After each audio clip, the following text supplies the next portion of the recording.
Dear friends, welcome back to Edutainment Coaching Classes. Today we are going to continue with Standard 9th Geometry Lesson number 1, Basic Concepts in Geometry. We are going to study about conditional statements and converse. This is very important for you to understand as your lessons further will be based on these type of statements. Now, what do you understand by conditional statements? The statements which are written in the form of if and then are called conditional statements. Like usually in layman's language you say, if you come to my house, then I'll help you. So, if there is a condition, then what you will do after that, right? So, here in geometry, let's understand this with the help of an example. Here is the example. If a quadrilateral is a rhombus, then its diagonals are perpendicular bisectors of each other. Now, you know what is a rhombus. A rhombus is a quadrilateral in which all four sides are equal in length. So, if a quadrilateral is a rhombus, then its diagonals are perpendicular bisectors of each other.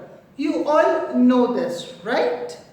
So here, after if, whatever is given, this part is called as antecedent.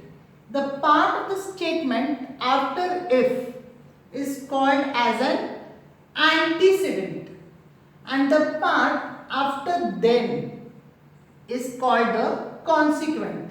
So here, then its diagonals are perpendicular bisectors of each other. This part of the statement is called as the consequent. I hope this part is clear with you. Now let's proceed to the next part.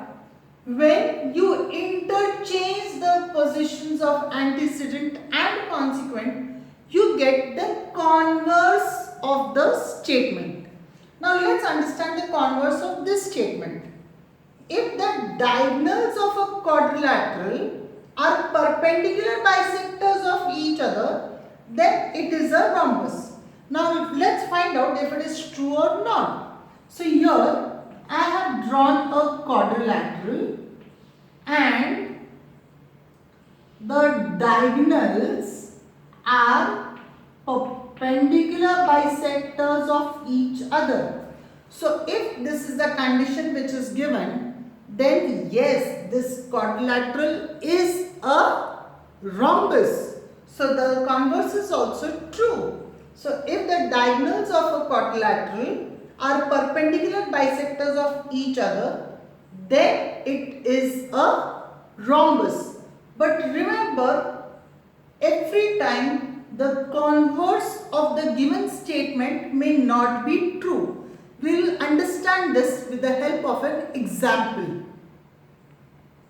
Now let's understand an example where the converse of the given conditional statement may not be true. Here the conditional statement is, if a number is a prime number, then it is even or odd. Now you know that 2 is the only even prime number, and the other prime numbers are 3, 5, 7, 11 and so on. So 3, 5, 7, 11, all these are odd numbers. So if a number is a prime number, then it is even or odd. Now understand its converse. If a number is even or odd, then it is a prime number. Now this means if any even number you have, it is a prime number. If any odd number you have, it's a prime number. How is that possible? 2 is the only even prime number. Is 4 a prime number? No. Is 27, which is odd, a prime number? No. So this statement is incorrect or it is false. So the converse of this statement, that is If a number is even or odd, then it is the prime number is false. It is not correct. In this case, the statement is true. That is, this statement is true. But its converse is false. I hope you all have understood this properly. Thank you.